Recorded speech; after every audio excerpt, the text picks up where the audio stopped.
Vamos agora tentar estabelecer que perguntas motivam o estudo da mecânica dos fluidos e da transferência de calor. Mais especificamente, o que interessa aos engenheiros. Aqueles princípios de conservação da massa, da energia, da quantidade de movimento que vimos anteriormente, eles servem para estabelecer o campo de velocidades, o campo de temperatura, o campo de pressão em um escoamento qualquer, em uma geometria qualquer.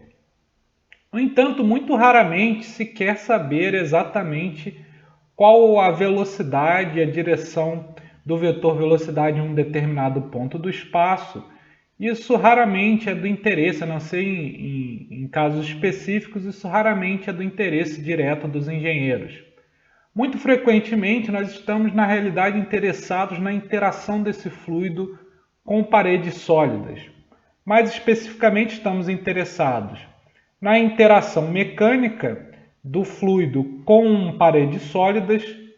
mais especificamente a força de arrasto, também forças de sustentação, outros tipos de força, mas aqui focando na força de arrasto, e também na taxa de transferência de calor, mais no âmbito da transferência de calor por convecção. Só para simplificar a apresentação, considere que uma placa plana sujeita a um escoamento incidente, um escoamento inicialmente uniforme, que ao entrar em contato com essa parede sólida, as camadas adjacentes a essa parede começam a ser desaceleradas por uma interação viscosa com a parede e também começam a ser afetadas termicamente pela temperatura da parede T0. Para responder à questão da força de arrasto sentida pelo escoamento ou pela terceira lei de Newton, a lei da ação e reação, a força exercida pelo fluido sobre a parede sólida, nós temos que basicamente fazer o cálculo da força como sendo a integral ao longo do comprimento dessa placa, do produto da tensão de cisalhamento tal, vezes a largura dessa placa integrada ao longo do comprimento,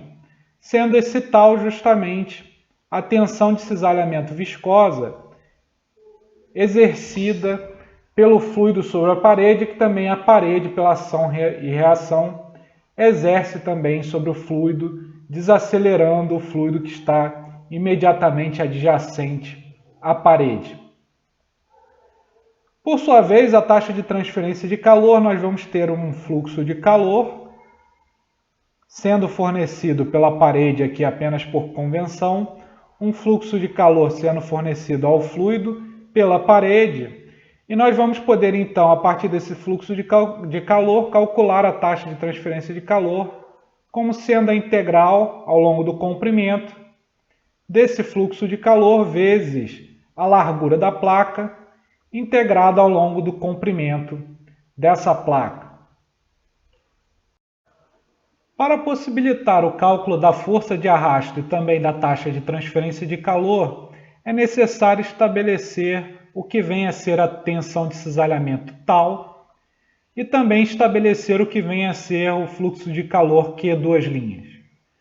Começando pela tensão de cisalhamento, para essa situação em particular de uma placa plana sujeita a um escoamento inicialmente uniforme, e também para fluidos newtonianos, que nós já discutimos anteriormente, no contexto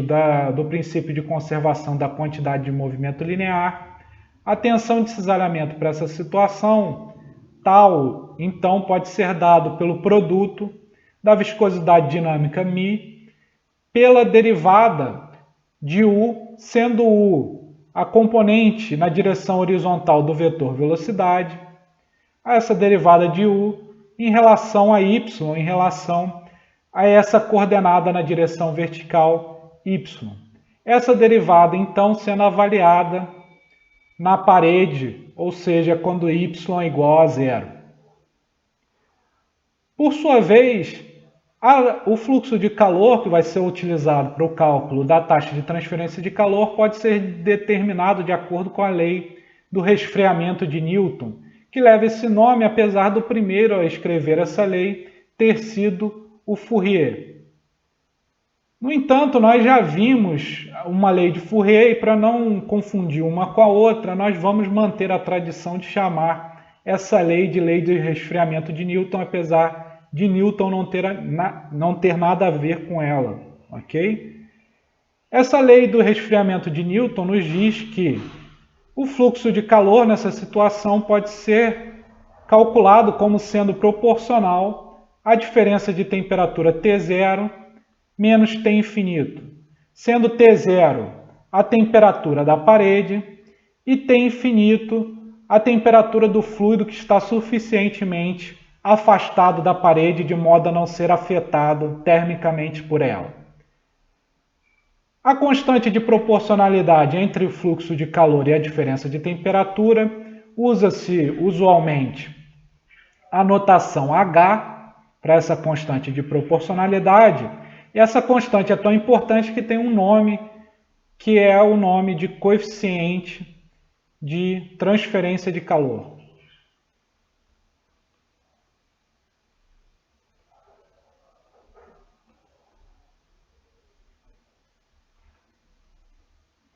Apesar de não ser um coeficiente com um significado físico muito relevante, a não ser a sua relação com a resistência térmica, você não tem como medir diretamente o coeficiente de transferência de calor.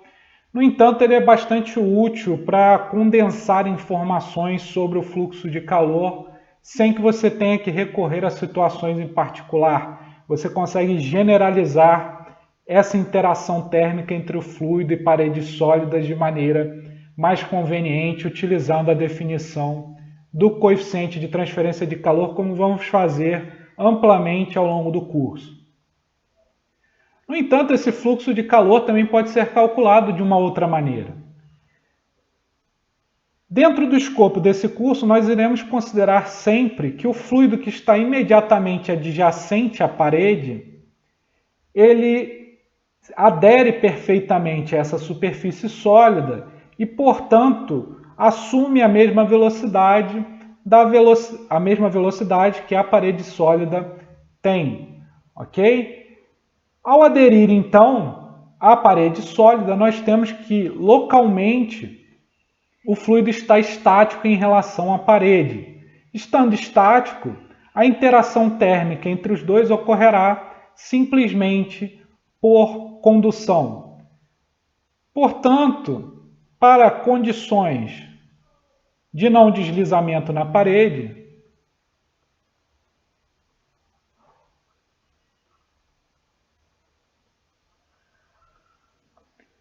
nós vamos ter que o fluido que está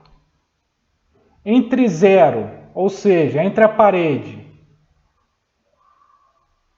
e uma camada imediatamente acima dessa camada que está em contato direto com a parede, essa camada, essa interface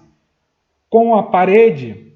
esse fluido está sujeito somente à transferência de calor por condução, uma vez que o fluido dessa camada está aproximadamente parado. Então nós vamos ter um fluxo de calor simplesmente dado pela condução, que é o fluxo de calor dado pela lei de Fourier, menos K vezes o gradiente da temperatura em relação à coordenada na direção vertical, avaliada justamente na parede. Portanto, se nós conectarmos essas duas relações para o fluxo de calor, tanto a dada pela lei de resfriamento de Newton, quanto aquela dada pela lei de Fourier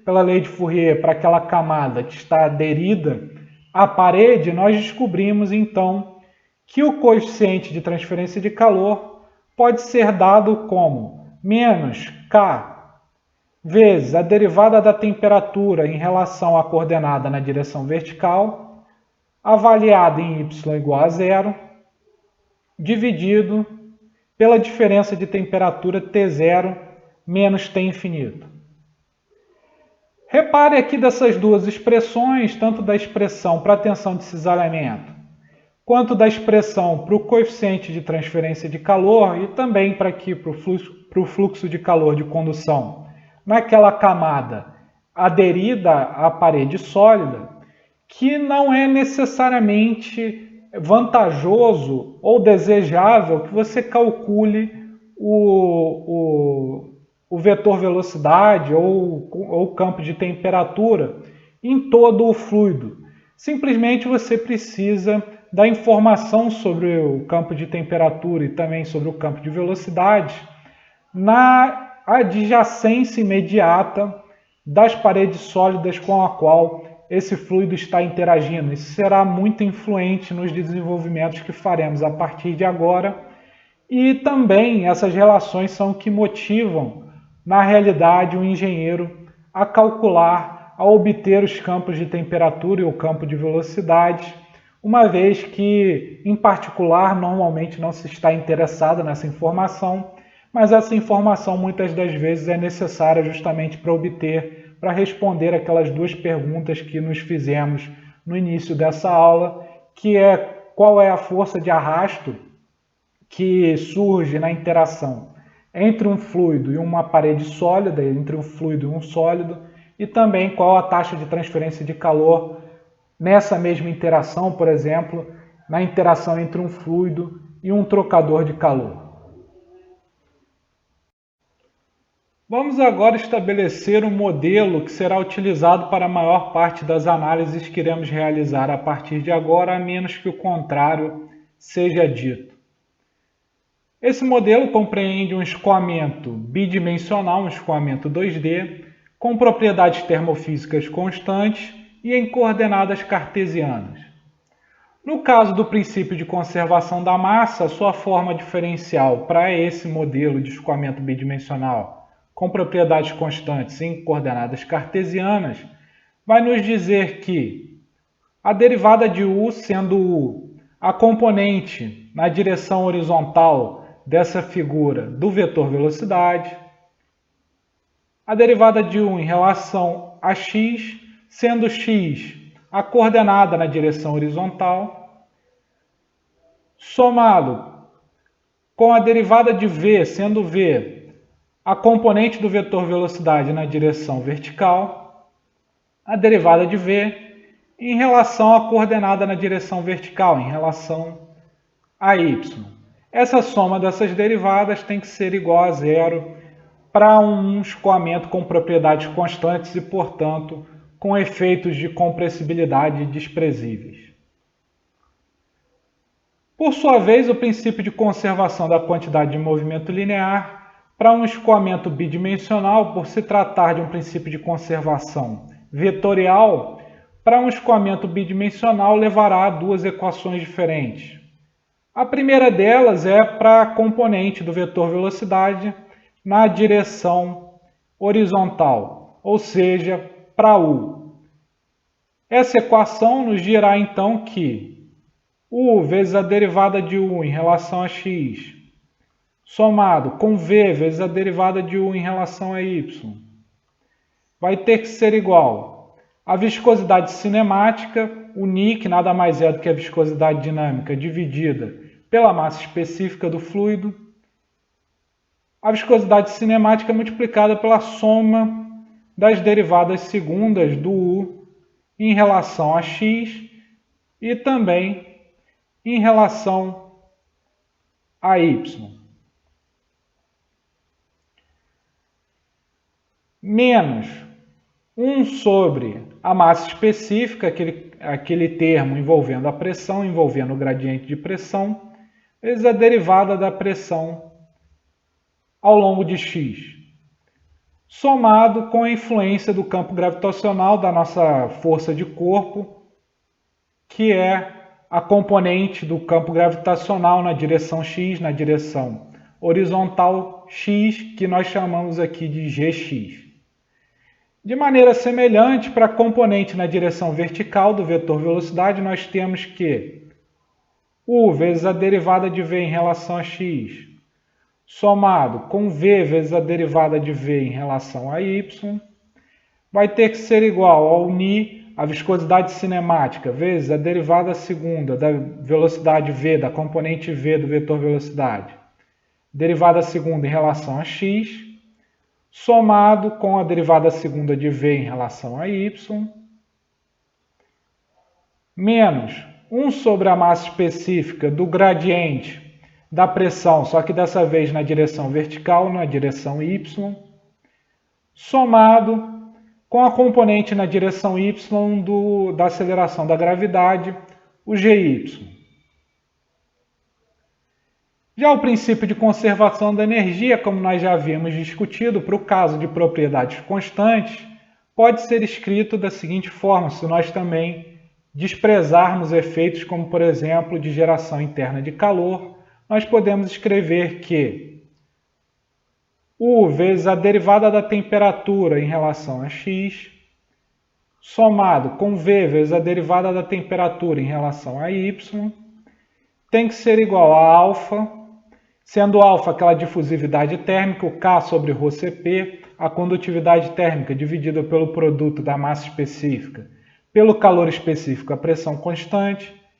Essa difusividade térmica vezes a soma da derivada segunda da temperatura em relação a x, somado com a derivada segunda da temperatura em relação a y. No entanto, só essas equações diferenciais não são suficientes para nós resolvermos o problema, tal qual havíamos determinado anteriormente, aquele problema de descobrir qual é o gradiente, tanto da temperatura quanto do vetor velocidade, da velocidade, no caso aqui da placa plana, da velocidade na direção horizontal. Não é o suficiente somente ter essas equações diferenciais. É necessário também estabelecer algumas condições de contorno para que possamos obter uma solução única para essas equações. Essas condições de contorno vão ser de dois tipos principais, vão ser separadas aqui em dois tipos principais. As primeiras condições de contorno são relacionadas com o que acontece na parede.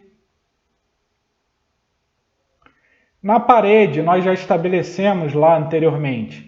que aquela camada de fluido imediatamente adjacente à parede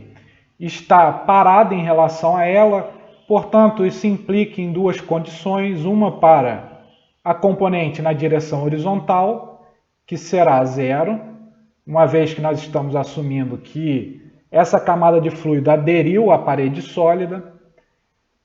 Por sua vez, a componente na direção vertical também será zero, uma vez que estamos considerando uma parede impermeável, que, portanto, não permite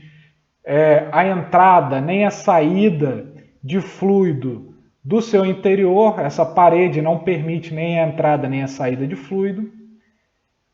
Quanto à temperatura, nós temos então que a temperatura será, pelo princípio de continuidade da temperatura, a temperatura será igual à temperatura da parede, T0. Já suficientemente afastado da parede, ou seja, afastado da parede,